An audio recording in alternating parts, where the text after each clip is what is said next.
asked about the $120,000 year-over-year increase in housing prices, the top economist for the Real Estate Association said, "This is the biggest gain of all time.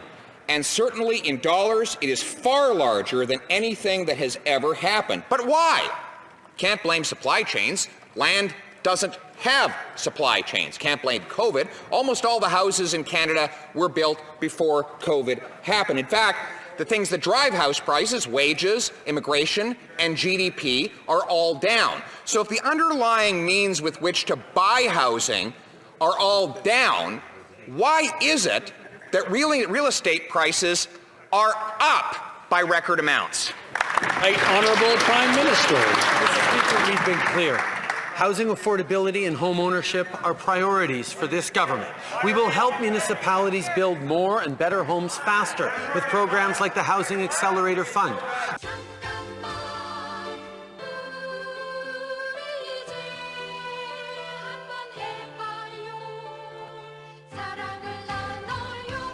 We'll also help families buy their first home sooner with a more flexible first-time home buyers incentive and a new rent-to-own program. And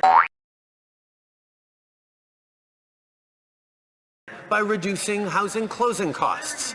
Yesterday's update includes our plan to implement a national tax on non-resident, non-Canadian owned residential real estate in Canada, and we will keep being there to have Canadians' backs as they deal with the rising cost of housing. The member for Carleton.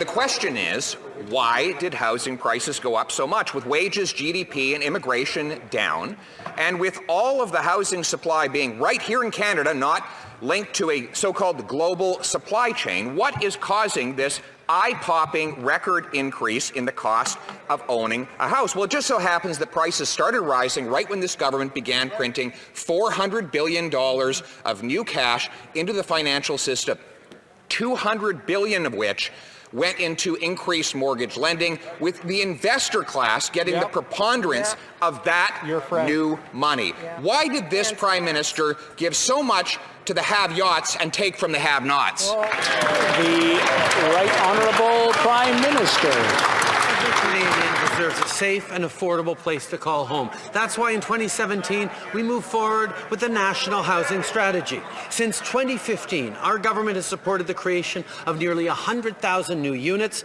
repaired over 300,000 more across all housing programs, and helped more families get the housing they need. Supporting families through programs like the Rapid Housing Initiative, the First-Time Homebuyers Incentive, and the Canada Housing Benefit are continuing to help Canadians, but those are all programs that the Conservative Party voted against. Member for Carleton. Because they all failed.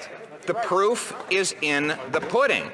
Housing prices now are higher than ever before, $720,000 for the average house, not a fancy mansion like the Prime Minister inherited or the one taxpayers pay to house him in. An average house costs $1 million in Canada's biggest city. And this is broadening the gap between rich and poor. He can't blame the rest of the world for the problem that is happening here at home. So why exactly does Canada have the world's second biggest housing bubble?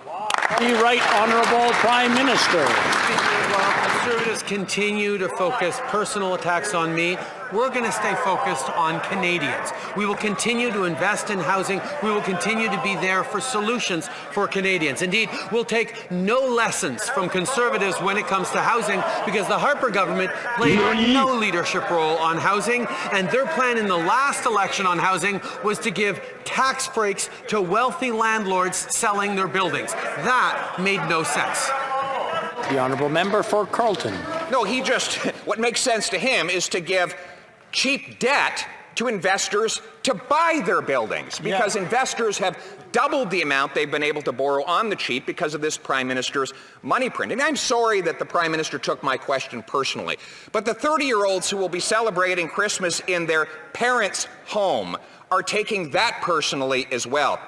They can't afford a house for themselves because this Prime Minister's policies have inflated those costs out of existence. So, simple question. Does Canada have a housing bubble, or is it just inflation? The Right Honourable Prime Minister.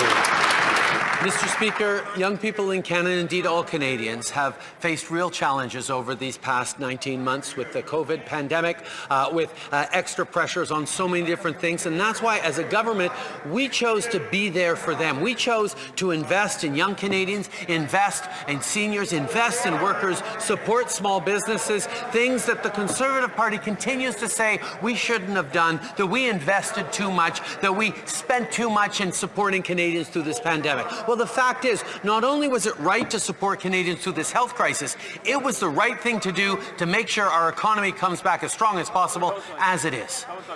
L'honorable député de Belleuil-Chambly.